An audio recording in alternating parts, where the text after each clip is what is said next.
যে আবু সাইদ নামের যেই ছেলেটা বুক পেতে ধরেছিল কোটা আন্দোলনে, একজন ছাত্র রংপুর রোকেয়া বিশ্ববিদ্যালয়ের সামনে বুক পেতে ধরেছিল, গুলি করেন।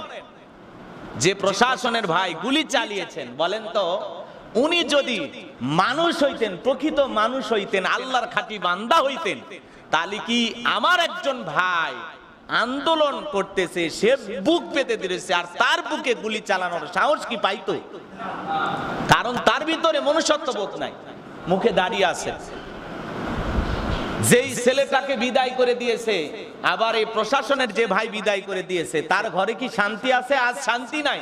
তার স্ত্রী তাকে ডিভোর্স দিয়ে চলে গেছে, তার স্ত্রী তাকে তালাক দিয়ে চলে গেছে। এরা জীবনে কোনোদিন শান্তি পাবে না।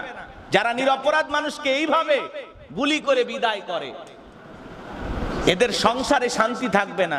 তার স্ত্রী তাকে ছেড়ে চলে গেছে, তালাক দিয়ে চলে গেছে। এই জন্য দেখবেন অনেক জায়গায় আমরা দেখি যারা এরকম জুলুম করে, অত্যাচার করে, তাদের ঘরে প্রতিবন্ধী সন্তান, কথা বলেন না, তাদের সংসারে দাম্পত্য জীবনের শান্তি নাই। আজকে পোশাকের গরমে যারা এরকম করতেছে, পরিবার পরিজনের জন্য টাকা কামাইতে, যে এক সময় দেখা যায় যেই গুলি দিয়ে মানুষকে হত্যা করেছে, ওই গুলি দিয়ে নিজে আত্মহত্যা করে মারা যায়। কথা বলে ঠিক না? মাথা কাজ করে না যে আমি এটা কি করতেছি। এই জন্য বিবেকের বিরুদ্ধে কোনো কাজ করবেন না। নিরপরাধ কোনো মানুষকে কখনো জুলুম করবেন না, বিদায় করে দেবেন না। কোন নিরপরাধ মানুষকে কষ্ট দেবেন না। কষ্ট দেওয়ার আগে চিন্তা করবেন, প্রকৃত দোষী ব্যক্তিদের শাস্তি আমরাও চাই। কথা বল ঠিক কিনা?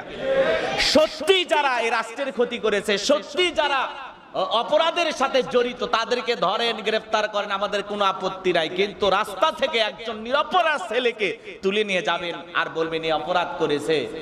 এই যে জুলুম করতেছেন, এই জুলুমের বিচার দুনিয়াতে না হলেও আল্লাহর আদালতে পার পাওয়ার কোনো সুযোগ নাই।